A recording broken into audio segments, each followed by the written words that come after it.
புதிய பூமி நண்பர்கள் எல்லோருக்கும் வணக்கம். நான் ராஜ்பாபு. இந்த கண்டென்ட்டோட கான்செப்டே வடிவேல் நடித்த இந்திரலோகத்தில் நான் அழகப்பன் என்கின்ற ஒரு படத்துல வந்த பாட்டு தான். நீ கொன்று குவித்ததும் தின்று செறித்ததும் போதாதா போதாதா போதாது போதாது, நீ கழுத்தை எரித்ததும் கம்பி பிடித்ததும் போதாதா போதாதா போதாது போதாது, உணவை மட்டும் உண்டு வாழும் உலகமடா, நீ உயிரை தின்று வாழுறியே மூடா, நீ வாழ்வது ஒரு கேடா சீச்சி போடா, நீரிலும் கொன்றாய் நிலத்திலும் கொன்றாய் நெருப்பிலும் நீதான் கொன்றாய், கொல்வேன் கொல்வேன் கொல்வேன், ஆணையும் கொன்றாய் பெண்ணையும் கொன்றாய், குழந்தையை ஏனடா கொன்றாய், கொல்வேன் கொல்வேன் கொல்வேன். கொல்றது சாதனம் பண்ண கொல்றது கிடையாதுங்க. வெற்றிகரமாக போஸ்டர் அடிச்சு ஒட்டக்கூடிய வகையிலான கொண்டாடி தீக்கிற கொல்றது. அது என்னன்றதுதான் பாருங்க இந்த காணொலிக்குள்ள ஒட்டுமொத்தமா பார்க்க போறோம். அதற்கு முன்பாக நண்பர்கள் யார் யார் சப்ஸ்கிரைப் பண்ணாம இருக்கீங்களோ சப்ஸ்கிரைப் செய்து புதிய பூமிக்கு ஆதரவு தருமாறு கேட்டுக்கொண்டும், இந்த காணொலியை முழுமையாக பொறுமையாக பார்க்க வேண்டும் என்று அன்புடன் கேட்டுக்கொண்டும் இந்த காணொலி கொண்டு போயிடும். அது எப்படிங்க? தீய சக்தி யாரு? திமுக ஒரு தீய சக்தி, திமுக ஒரு தீய சக்தி, திமுக ஒரு தீய சக்தி, திமுக ஒரு தீய சக்தி, தீய சக்தி தீய சக்தி தீய சக்தி. தப்பு கிடையாது. தீய சக்தி திமுக வந்துட்டு போட்டான். சரி, தூய்மையான அக்குமாருக்கு தூய சக்தி யாருப்பா? டிவிகே ஒரு தூய சக்தி. எப்படி? டிவிகே ஒரு தூய சக்தி. அப்படிங்களா? கொஞ்சம் அங்க பாரு தூய சக்தி கண்ணா.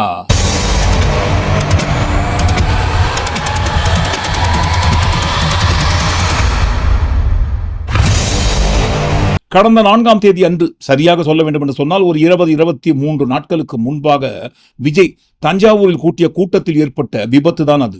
விஜய் வாகனம் முன்னாடி போயிட்டு இருக்கு. விஜய் வண்டிக்குள்ள உட்கார்ந்துட்டு இருக்காரு. அந்த வாகனத்தை பின்தொடர்ந்து செல்கின்ற ரசிகர்கள் வழக்கம் போல பாருங்க, அந்த வாகனத்தை பின்தொடர்ந்து எப்படியாவது விஜயை பார்த்து விட வேண்டும், பார்த்துட்டு ஆஸ்கார் அவார்டு கிடைச்சிடும், வாழ்நாள் முழுக்க அவங்களுக்கு சாப்பாடு கிடைச்சிடும்.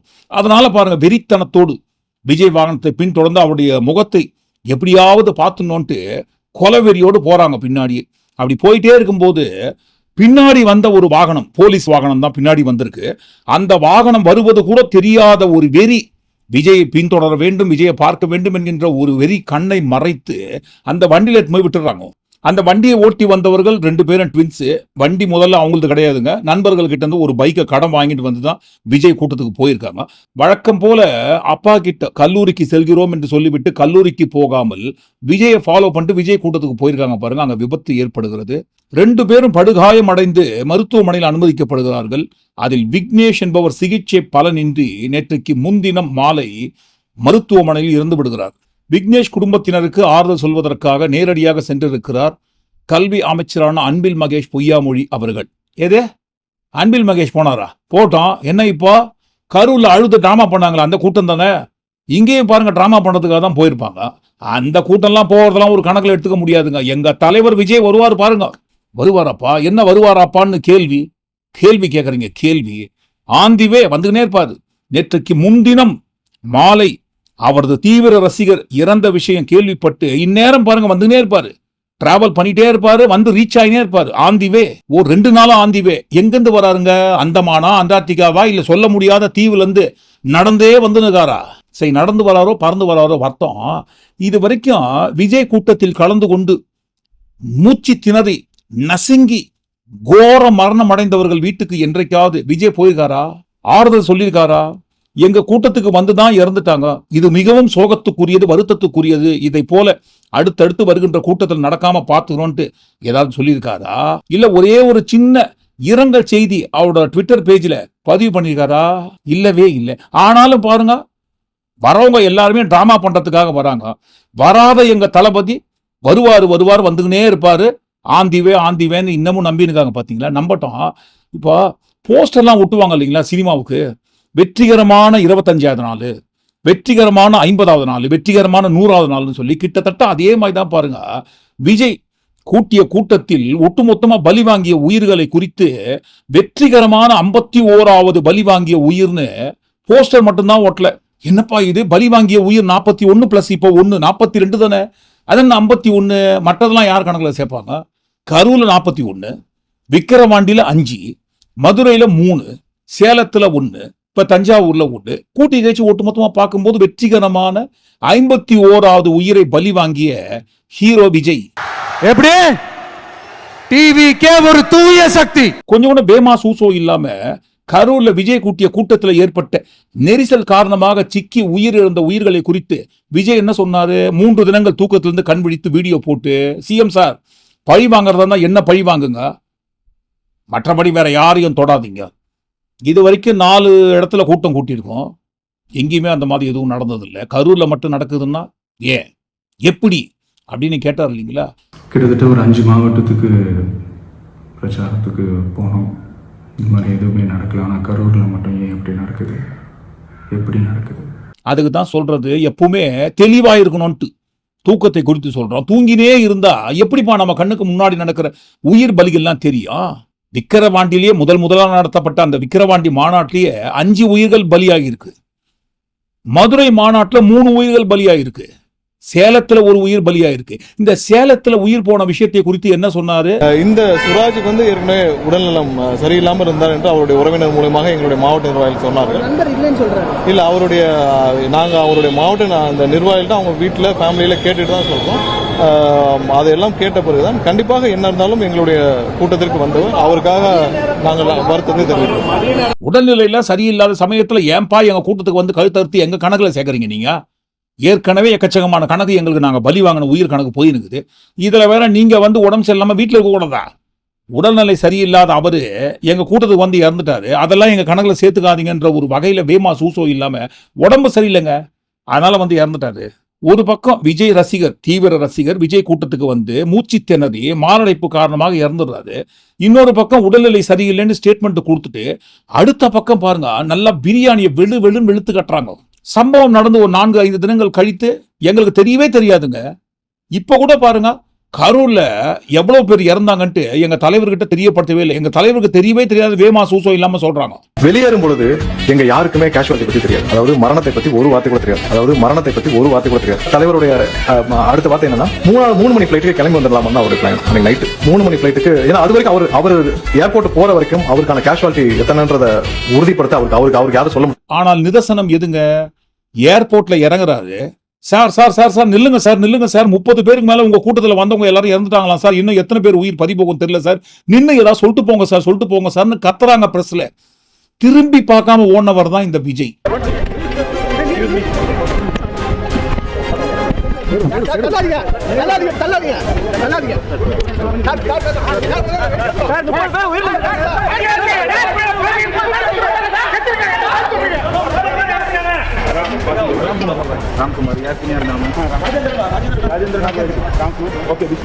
விஜய் நடத்திய கரூர் கூட்டத்தில் உயிர்களின் எண்ணிக்கை அதிகப்படியாக பலியானதன் காரணமாக அதிகப்படியாக பேசப்பட்டது. ஆனால் அதற்கு முன்பாகவே 1, 2, 3, 4, 5, 6, 7, 8 மரணங்கள் நடந்து கொண்டேதான் இருக்கிறது. விஜய் நடத்திய கூட்டம் எல்லாத்திலுமே இன்ட்ரோல சொன்னோம் இல்லைங்களா, கொல்வேன் கொல்வேன் கொல்வேன் கொன்னுனே இருப்பாரு.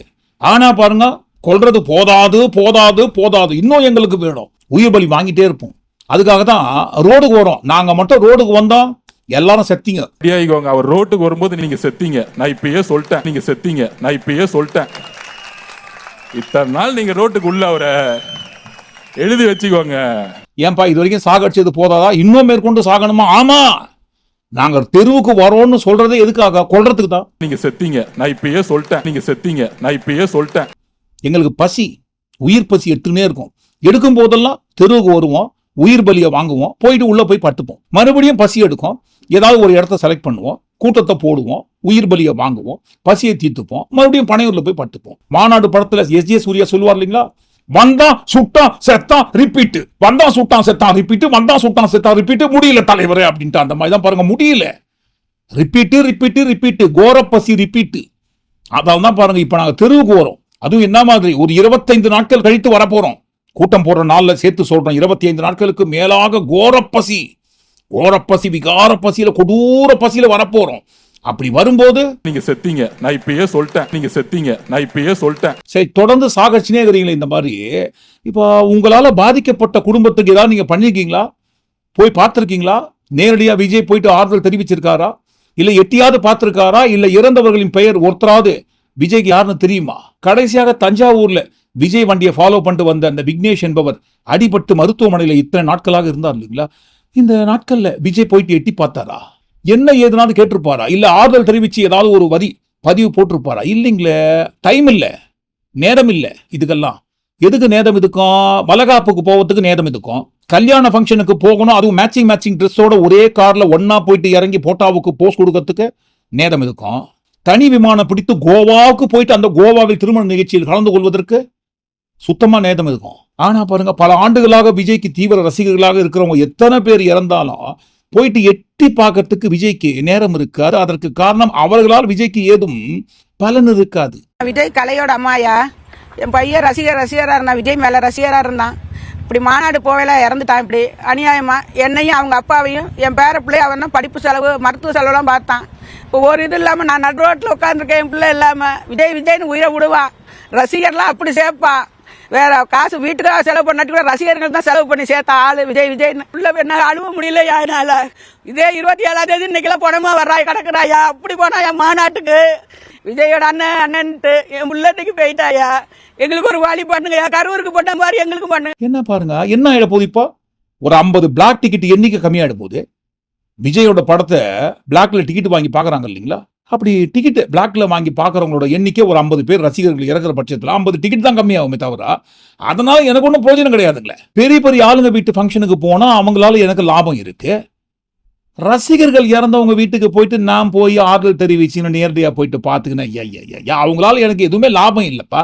அதுவும் இல்லாம கரூர்ல 41 பேர் இறந்த சமயத்திலேயே நேரடியாக போயிட்டு பாதிக்கப்பட்டவர்கள் குடும்பத்தை சந்தித்து ஆறுதல் தெரிவிக்காம நான் இருக்கிற இடத்துக்கு ஏசி ரூம்ல உட்கார்ந்து இருப்பேன், வந்து ஆறுதலை கேட்டு வாங்கின்னு போங்கன்னு சொல்லி வரவழைத்து அந்த கூட்டத்துக்கு ஆறுதல் தெரிவிச்சு அமிச்சப்பானே.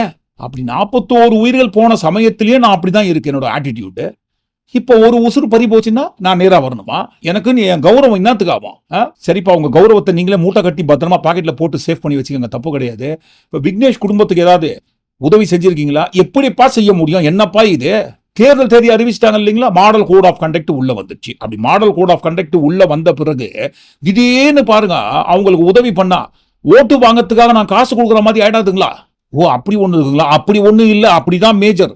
மாடல் கோட் ஆஃப் கண்டக்ட் உள்ள வந்த பிறகு எல்லாரும் உத்தமர்களாக இருக்கணும். அதுவும் பாருங்க, நான் ரொம்ப நேர்மையா இருக்கணும்.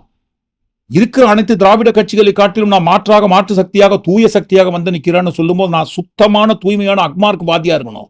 மாடல் கோட் ஆஃப் கண்டக்ட் உள்ள வந்த பிறகு எந்த பாதிக்கப்பட்ட குடும்பத்துக்கு நான் காசெல்லாம் கொடுக்க கூடாது. அப்படி கொடுத்தா தப்பாகி போயிடும் அப்படின்ட்டு வேமா சூசோ இல்லாம சப்பக்கட்டு கட்டின்னு வருவாங்கன்னு வச்சுப்போமே. சரி, மாடல் கோட் ஆஃப் கண்டக்ட் உள்ள வந்துச்சுப்பா, இப்போ என்னால உங்களுக்கு உதவி பண்ண முடியாது, பிறகு வந்து உதவி பண்றா அப்படின்னு சொல்லிட்டு நேரா போய் பார்த்து காசு கூட வேணாப்பா ஆழ்ந்த தெரிவிச்சிங்களா? ஈடுகட்ட முடியாத இழப்பு உங்களுக்கு ஏற்பட்டிருக்கு, இப்போதைக்கு நான் மிகவும் வருந்துகிறேன்ட்டு ஒரே ஒரு ஆறுதல் வார்த்தை, நேரடியாக போயிட்டு ஒரே ஒரு ஆறுதல் வார்த்தை சொல்லி எல்லாம் தேர்தல் முடிந்த பிறகு ஏதாவது பண்றேன்ட்டு அதையாவது சொல்லுங்க. சரி, விஜய் தான் ரொம்ப பிஸி, பெரிய பெரிய ஆளுங்க வீட்டு கல்யாணத்துக்கும் வளகாப்புக்கும் காது குத்துக்கும் ஃபங்க்ஷனுக்கு போவதுக்குமே அவருக்கு நேரம் சரியா இருக்குங்க. இதுல எப்படி சர்வசாதாரணமாக ஏழை வீட்டு ரசிகர் குடும்பத்தெல்லாம் போயிட்டு பார்ப்பாருங்க? நேரடியாக பார்க்க மாட்டாரு, அவருக்கு நேரம் இருக்காது, பல இடத்துக்கு போகணும் கல்யாண வீட்டு சாப்பாடுலாம் சாப்பிட்றதுக்கு. சரி, விஜய் கட்சிக்குள்ள இருக்கிற 2ஆம் கட்ட தலைவர்கள், நிர்வாகிகள், மாவட்ட செயலாளர்கள் யாராவது இருப்பாங்க இல்லைங்களா, வட்டம் சதுரம், அவங்கெல்லாம் யாருமே எட்டி பார்க்க மாட்டாங்களா? என்ன பாருங்க, இது வரைக்கும் விஜய் தான் அடுத்த எம்ஜிஆர்னு சொல்லியிருந்தாங்க. இப்ப அடுத்தடுத்து அந்த கூட்டத்தில் இருக்கவங்க எல்லாருமே எம்ஜிஆர் என்கின்ற நினைப்புல நான் என்ன யார் வீட்டு பிள்ளைங்க? ஒண்ணும் இல்ல, இனி பேசுறதுக்கு ஒண்ணுமே இல்ல. களத்துல இறங்க போறேன், உங்க வீட்டு பிள்ளை உங்களை தேடி வர போறேன், வெற்றி தலைவரின் ஆணையோடு வர. இனி உங்க வீட்டுல தான் எனக்கு சாப்பாடு, நாளை காலை டிபன் உங்க வீட்டுல, லஞ்ச் அண்ணன் வீட்டுல. ஜெயிக்கலாமா? வெற்றி நிச்சயம். எழும்பூர் வெற்றி தலைவரின் வெற்றி கோட்டை. வெற்றி வணக்கம், வெற்றி வணக்கம். பாத்துக்கங்க சார், அது எப்படிதான் கொஞ்சம் கூட வெக்கமான சூடு சொன்ன வேமா சூசோ இல்லாம எப்படிதான் இந்த மாதிரி பேச முடியுதுங்க? உங்க வீட்டு பிள்ளை எங்க வீட்டு பிள்ளை என்று. விஜய் கூட்டத்தில் கலந்து கொண்டு விஜயை பார்ப்பதற்காக வந்த ரசிகர் வண்டியில அடிபட்டு இத்தனை நாட்களாக ஐசியூல இருந்திருக்காங்க. யாராவது அந்த ஐசியூ இருக்கிற பக்கம் கூட எட்டி பார்க்கல. ஆனா பாருங்க, எம்ஜிஆர் பட டைட்டில் எல்லாம் சொல்லி நிற்கிறாங்க, உங்க வீட்டு பிள்ளை எங்க வீட்டு பிள்ளை, உங்க வீட்டு பிள்ளை உங்களை தேடி வர போறேன், உங்க வீட்டு பிள்ளை உங்களை தேடி வர போறேன். முதல்ல நீங்க எல்லாம் யாரியா? உங்களுக்கும் தமிழ்நாட்டு மக்களுக்கும் என்ன சம்பந்தம் இருக்குது? தமிழ்நாட்டு மக்களுக்கும் தமிழ்நாட்டுக்கும் நீங்க என்னத்தை செஞ்சு கிழிச்சிருக்கீங்க? உங்களால தமிழ்நாட்டுக்கும் தமிழ்நாட்டு மக்களுக்கும் என்ன லாபம்? விஜயே இது வரைக்கும் தமிழ்நாட்டுக்கும் தமிழ்நாட்டு மக்களுக்கும் ஒன்னையும் செஞ்சு கிழிக்கலன்னு சொல்லும் போது உங்களை நீங்களே உங்க வீட்டு பிள்ளைன்னு சொல்லிக்கிறீங்க இல்லைங்களா? சரி, உங்க வீட்டு பிள்ளைன்னு சொல்லிங்கன்னா அப்படி உங்க வீட்டு பிள்ளையா நினைச்சு எங்களை மன்னிச்சிருங்கம்மா, எப்படியோ நடக்கக்கூடாது நடந்து போச்சுட்டு யாராவது பாதிக்கப்பட்டவர்கள் குடும்பத்துக்கு எட்டி பாக்குறீங்களா போயிட்டு? இல்லையே.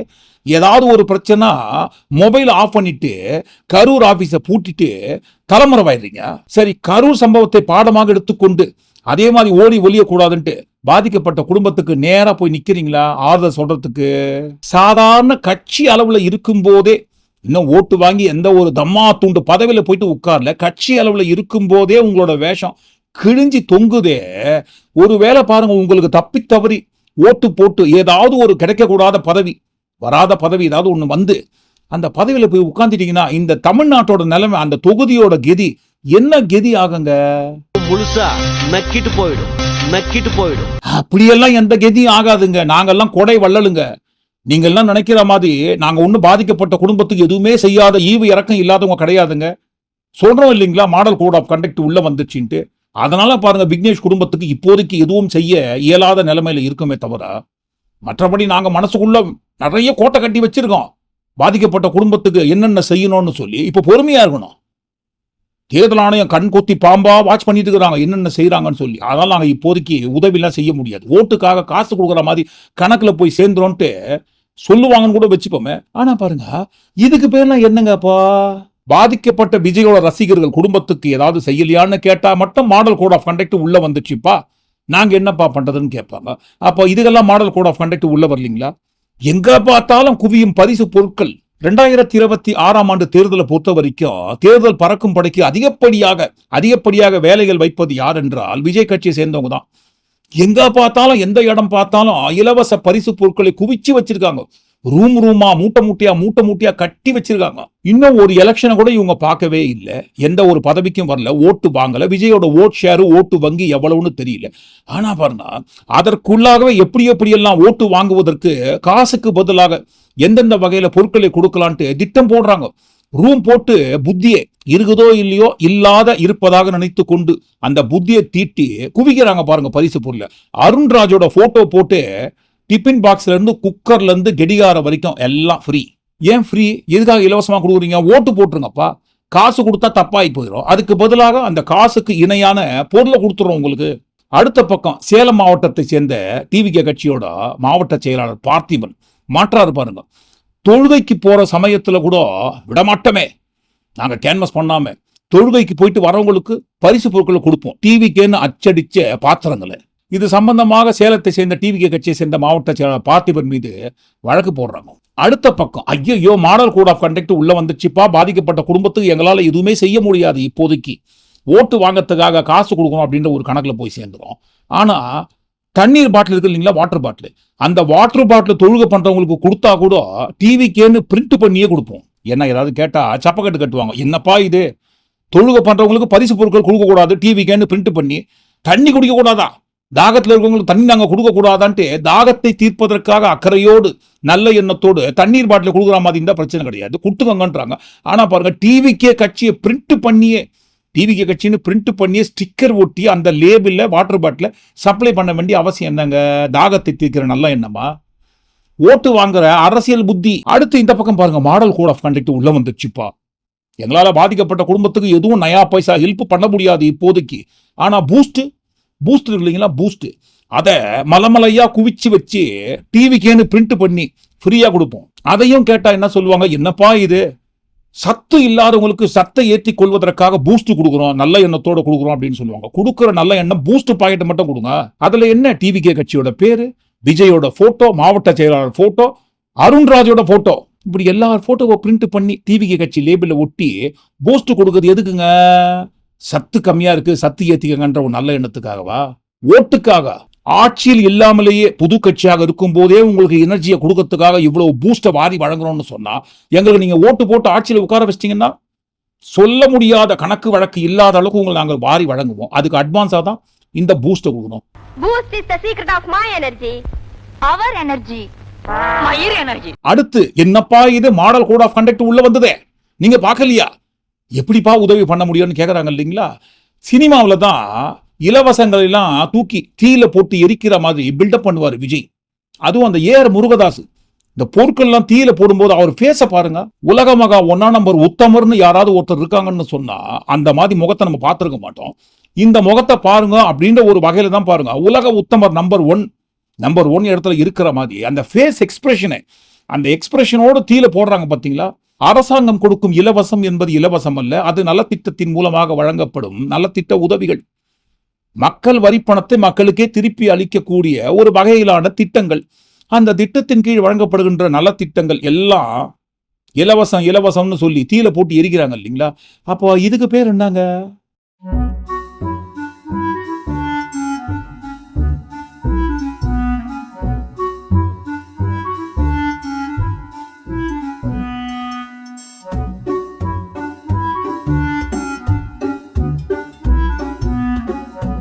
ஓட்டு போடுங்க ஐயா சாமி, அம்மா சாமி, அக்கா சாமி, எல்லா சாமியும் வந்து எங்களுக்கு ஓட்டு போடுங்கன்னு ஓட்டு கேன்வஸ் பண்றதுக்கு முன்னாடியே பாருங்க மிக்சியும் கைமா போறாங்க. ஒவ்வொரு வீட்டுக்கும் பாருங்க ஓட்டு கேட்க போவதுக்கு முன்னாடி மிக்சியை கொடுத்து வீடியோ எடுக்கிறாங்க. அந்த வீடியோ எடுத்து இவங்களே தான் போஸ்ட் பண்ணி மாட்டுறாங்க. சினிமாவில் தான் விஜய் தூண்டி விடுவாரு. இலவசங்களை கொடுத்து மக்களுக்கு எடுத்து குடிச்சாக்கி வச்சிருக்காங்க, இலவசங்களாக கொடுத்த எல்லாத்தையும் தூக்கி தீல போட்டு பொசுக்குங்கோ அப்படி டயலாக்லாம் பேசுவாரு.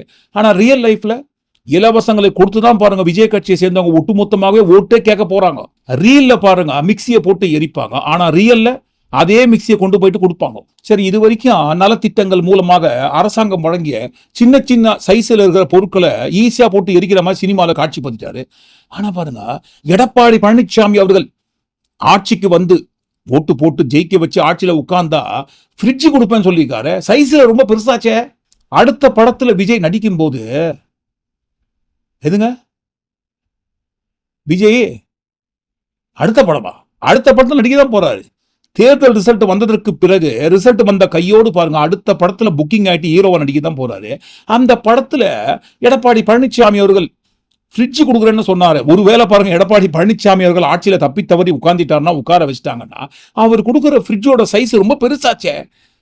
சின்ன சின்ன மிக்சி, டிவி, கிரைண்டர்லாம் தூக்கி போட்டு எரிக்கிற மாதிரி காட்டிடலாம். ஆனா ஃப்ரிட்ஜ் அளவு ரொம்ப பெருசாச்சே. எப்படி தூக்கி போட்டு எரிக்கிற மாதிரி அடுத்த படத்துல விஜய் காட்சிப்படுத்துவாருன்ட்டு யோசிச்சுக்கிறோம். ஆனா யோசிக்கிற யோசனை அது யோசனை அளவுல தான் இருக்கும். அடுத்த படத்துல விஜய் வேண்டுமானால் நடிப்பாரு. ஆனா இந்த காட்சி வைப்பாரான்றது சந்தேகம். ஏன்னா எடப்பாடி பழனிசாமி அவர்கள் ஆட்சியில உட்கார்ந்தாதானே ஃப்ரிட்ஜ் கொடுப்பாரு. ஃப்ரிட்ஜ் இப்படி ஒருவர் மாற்றி ஒருவர் ஒட்டுமொத்தமாக தமிழ்நாட்டையே திவாலாக்கக்கூடிய வகையிலான வாக்குறுதிகளை பார்த்து 1 பார்த்து 2 வகையில அள்ளி பாருங்க ரியல்ல வீசுவாங்க. ஆனா ரீல்ல மக்களை தூண்டி விடுவாங்க. இலவச பொருட்களை எப்படியாவது கொளுத்துங்கப்பா, தீயில போட்டு பொசுங்கப்பான்ட்டு. சரி பொசுக்குங்க, தப்பு கிடையாது. இந்த கொடுக்குற வாக்குறுதியில கூட ஒரு ஓரமாகட்டும். இப்ப மாடல் கோட் ஆஃப் கண்டக்ட் பாதிக்கப்பட்ட குடும்பத்துக்கு ஏதாவது ஹெல்ப் பண்ண சொல்லும் போது வந்துரும்னு சொல்றவங்க யாருக்குமே பாருங்க இந்த மாடல் கோட் ஆஃப் கண்டக்ட்லாம் தெரியலீங்களா?